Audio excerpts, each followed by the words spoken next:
Hello बच्चों, आज का जो हमारा टॉपिक है वो प्राचीन भारतीय इतिहासकारों के अंतर्गत जो पिछली वीडियो में हम लोगों ने बाणभट्ट, कल्हड़, ज्यानक को पढ़ा।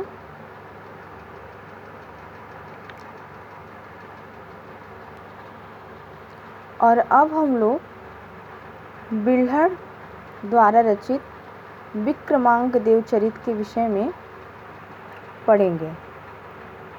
सबसे पहले हम लोग बिल्हड़ के जीवन वृत्त पर, उनके कुछ महत्वपूर्ण बिंदुओं पर चर्चा करेंगे। जैसे बिल्हड़ कश्मीर में जन्म लिए थे और ये 1040 ईस्वी में इनका जन्म हुआ था। इनके पिता श्री ज्येष्ठ कलश मध्य देशीय ब्राह्मणों के परिवार से संबंधित थे। इनके जो पिता थे उनका नाम था ज्येष्ठ कलश और ये मध्य देशीय ब्राह्मणों के परिवार से संबद्ध थे और कुछ शताब्दियों वर्ष वहाँ से कश्मीर घाटी में आकर रहने लगे। कुछ वर्षों बाद वो वहाँ से कश्मीर घाटी में आकर रहने लगे। बिल्हड़ ने अपने रचना में अपने उपजाति का कोई उल्लेख नहीं किया है कि वो किस जाति के थे। इसका उल्लेख उन्होंने अपनी रचना में नहीं किया है, परंतु कश्मीर मंडल के सभी ब्राह्मणों ने उन्हें सारस्वत शाखा का माना है। अतः बिल्हड़ ने अपनी आत्मकथा में अपने मातृभूमि को शाश्वत के प्रति श्रद्धा व्यक्त किया है। तो इसी को आधार मानकर कश्मीरी जो ब्राह्मण है वो उन्हें शाश्वत शाखा से संबद्ध करते हैं। बिल्हड़ ने विक्रमांक देवचरित में अपने संबंध में लिखा है कि उसने अपने जन्मभूमि में ही प्राचीन पद्धति से सभी शास्त्रों, व्याकरण, काव्य एवं वेदों का अध्ययन किया। 11वीं शताब्दी के उत्तरार्ध में, उत्तरार्ध का अर्थ होता है जैसे प्रारंभ में, 11वीं शताब्दी के उत्तरार्ध में कश्मीर घाटी की अशांत स्थिति में बिल्हड़ ने अपनी मातृभूमि का त्याग, भाग्य एवं प्रसिद्धि की खोज में निकल गए। बिल्हड़ सबसे पहले मथुरा पहुँचे और वहाँ उन्होंने विद्वानों से शास्त्रार्थ किया तथा राधा कृष्ण के दिव्य दर्शन में कुछ समय व्यतीत किया। जब उन्होंने कश्मीर घाटी को छोड़ा तो वो सबसे पहले कहाँ पहुँचे थे? मथुरा पहुँचे थे और मथुरा में जाकर उन्होंने शास्त्रार्थ किया और राधा कृष्ण के दिव्य दर्शन में कुछ समय व्यतीत किया। अंत में डाहल नरेश लक्ष्मीकरण कल्हड़ का स्वागत किया। लक्ष्मीकरण ने बिल्हड़ का स्वागत किया तथा उनके राजकवि गंगाधर को शास्त्रार्थ में पराजित किया। मथुरा के बाद वो डाहल नरेश लक्ष्मीकरण के यहाँ गए और उन्होंने लक्ष्मीकरण के राजकवि गंगाधर को शास्त्रार्थ में पराजित किया। कश्मीर की घाटी में इतिहास की एक बड़ी स्वस्थ परंपरा रही है और वह छवि ललकार एवं पद्म मिहिर रहा है। बच्चों, अगर इनके हम जीवन चरित्र को संक्षेप में समझें तो बिल्हड़ का जन्म कश्मीर में हुआ था और इनका जन्म 1040 ईस्वी में हुआ था और इनके पिता का नाम था ज्येष्ठ कलश, जो मध्य देशी ब्राह्मण परिवार से संबंध थे। उसके बाद वो 11वीं शताब्दी के उत्तरार्ध में कश्मीर घाटी की जब अशांत स्थिति उत्पन्न हो गई थी तो वो वहाँ उसे छोड़ के मथुरा चले गए और मथुरा में उन्होंने शास्त्रार्थ किया। उसके बाद वो राधा कृष्ण के शरण में गए, कुछ समय उनके यहाँ व्यतीत किया। उसके बाद वो डाहल नरेश लक्ष्मी कड़र के यहाँ गए, जहाँ पे उनका भव्य स्वागत किया गया और उन्होंने लक्ष्मी कड़र के राजकवि गंगाधर को शास्त्रार्थ में पराजित किया। बच्चों, ये तो रहा उनके जीवन से संबंधित कुछ घटनाओं के बारे में विवरण। अब हम उनके जो उनका प्रसिद्ध कृति है विक्रमांग देव चरित, उस विषय में चर्चा करते हैं।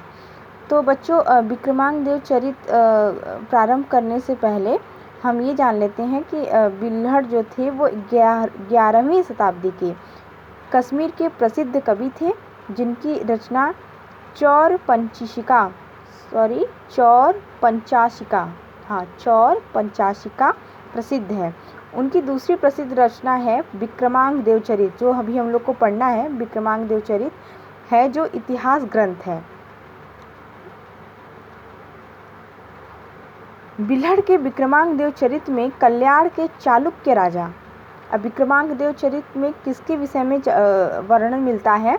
तो जो विक्रमांग देव चरित है, इसमें कल्याण के चालुक्य राजा विक्रमादित्य पंचम, जिनका शासनकाल था 1076 से 1127 ईस्वी, के पराक्रमों का वृत्तांत है। जो ये विक्रमांग देव चरित है, ये विक्रमादित्य पंचम के, जो कि कल्याण के चालुक्य वंश के राजा थे, इनके विषय में, या कहिए इनके उपलब्धियों के विषय में, इनके पराक्रम के विषय में वर्णन किया गया है।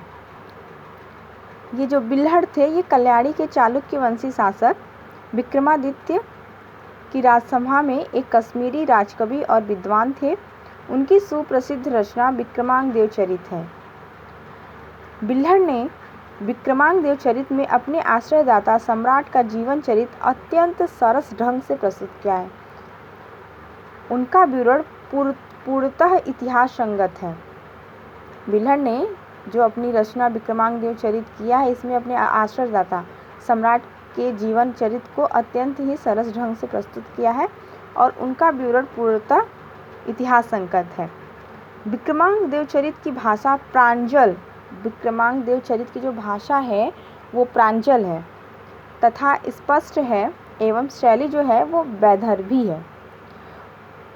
उच्च कोटि की विलक्षण कल्पना शक्ति बिल्हड़ में थी तथा उसी के अनुरूप उन्होंने वर्णन प्रस्तुत किया है।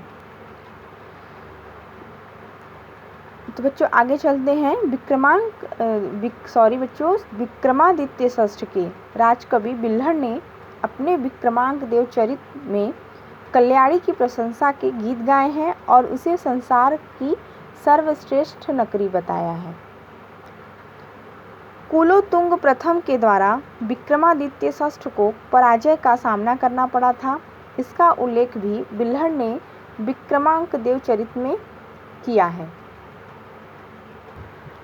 ज्येष्ठ कलश के पुत्र बिल्हड़ ने अपने महाकाव्य विक्रमांग देव चरित में चालुक्य नरेश विक्रमादित्य षष्ठ के चरित्र का चित्रण किया है। उन्होंने अपने ग्रंथ में विक्रमादित्य के सिंहासन प्राप्ति तथा उनके चक्रवर्ती बनने तक के विभिन्न उपलब्धियों का वर्णन किया है। अगर इस ग्रंथ को ऐतिहासिकता की दृष्टि से देखा जाए तो अभिलेखों से प्राप्त विवरण के अनुसार यह ग्रंथ विक्रमांग देव चरित नायकों की ऐतिहासिकता जो है वो प्रमाणित होती है। इस ग्रंथ में कुछ ऐसे भी बिंदु हैं कि जो विरोधी हैं, जो कि अभिलेखी प्रमाणों से प्रमाणित नहीं होती हैं। ये स्वाभाविक है, क्योंकि बिल्हड़ जो है वो अपने आश्रयदाता की प्रशंसा करेगा ही, इसलिए यह एक दुर्भाग्यपूर्ण है कि वह एक दरबारी कवि की भांति अपने संरक्षणदाता के सभी कार्यों को उचित सिद्ध किया है, ताकि उसके संरक्षक का स्वच्छ स्वरूप प्रकट होता रहे।